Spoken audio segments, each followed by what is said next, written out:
What's up, guys? It's Deke from Thoughts from the Bench, back to give you the second round of the playoffs pick'ems.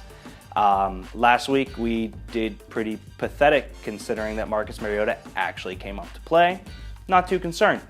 Feel we're going to go 100% this weekend, especially with the Steelers victory.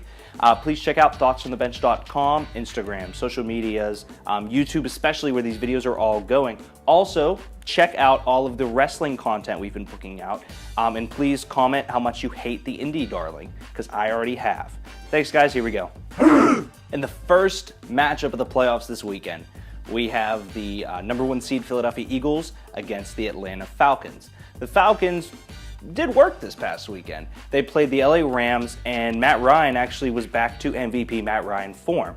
The offense looked great, defense looked fast. The offensive line was key, because although Aaron Donald still had an Aaron Donald game, Matt Ryan could breathe a little, get the ball out there, and actually play some football.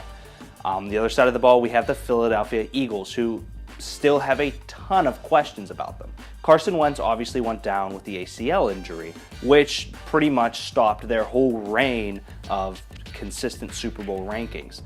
The Eagles are still the same team. That's the hard thing to wrap your head around when a quarterback gets hurt. This is still the exact same team that was crushing it with Carson Wentz. The only difference is now they have Nick Foles at quarterback.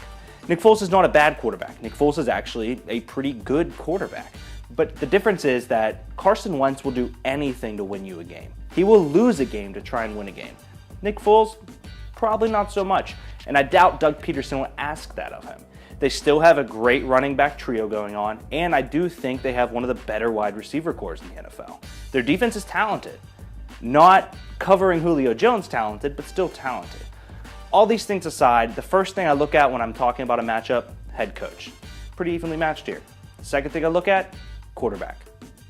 Going with the Atlanta Falcons this weekend. The Saturday nightcap game has the New England Patriots going up against the Tennessee Titans.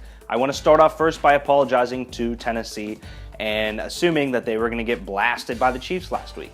They performed rather well, although proving me right in the first half.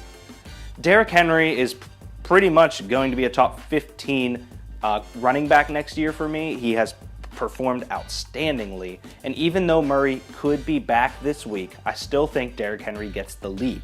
He is a stud, a 3-down back. He is about 7'3" when you watch him on TV, and I think he should have a great game against New England. The Tennessee Titans wide receivers, on the other hand, are a little banged up and need to kind of get some rhythm underneath them. Mariota has proven that he is a guy that can put the team on his back, which is very exciting for everybody who thought he would do it, I don't know, the regular season. The defense still is not good, which is the biggest issue with the Titans. And that's something that Bill Belichick and Tom Brady are going to exploit.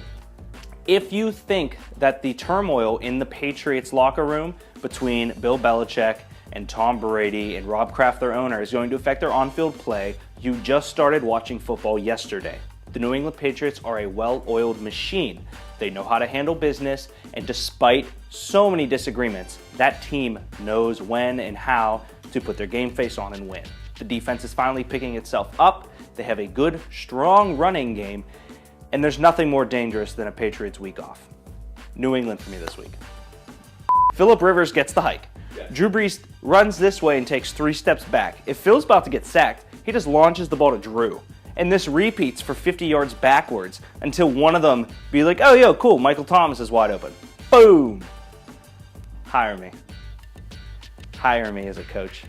Are we rolling? Oh, yeah. Awesome. In the first game on Sunday, we have the Pittsburgh Steelers against the Jacksonville Jaguars.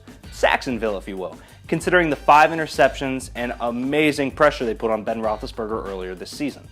Jacksonville has been what we expected. Very talented defensively, borderling their way offensively. Leonard Fournette is running the ball. There's nothing really to talk about with this team except for the fact that they are one of the best defenses I've ever seen. I love Leonard Fournette, don't get me wrong, and I do think that their wide receiver core is talented but unknown. Blake Bortles isn't very talented of a guy, we know that, but he can run, and he proved that against Buffalo. The only thing that frightens me about this team is that they didn't really put up too many points against the Buffalo Bills team that frankly struggled on defense this year.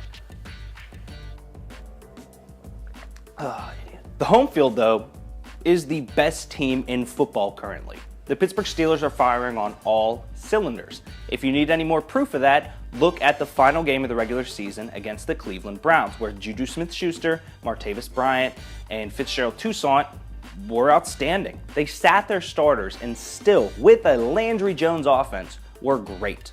Granted, it's against the Browns, but still, when your second unit can put up points against a NFL defense, despite how bad, that's a positive. The defense also, with Joe Hayden firmly back in his spot, have been good, taking the ball away and stopping the run when they need to. We need a little more play out of the linebackers with Shazier gone, but I believe Bud Dupree can bring the heat this week. Also, Le'Veon Bell and Antonio Brown should be going into this game healthy, which is one of the first seasons that we've seen them healthy in a long time. I understand what happened last time, but just like Big Ben, I think it was an outlier. Pittsburgh Steelers for me this weekend. In the last game of this playoff weekend, we have the Minnesota Vikings going up against the New Orleans Saints. The Minnesota Vikings have had the week off, well deserved. Case Keenum had a career year, and we kind of expected this kind of play coming out of Houston, but he hasn't lived up to it in the pros. So it's nice to actually see him under a good offense, ready to perform. Stephon Diggs and Adam Thielen have been arguably the best wide receiver duo in the NFL. They aren't, but they look like they could be. Their running backs have been performing well with Latavius Murray and Jerick McKinnon, and their defense still is a top 5 defense in the NFL. They're one of my favorite defenses this year.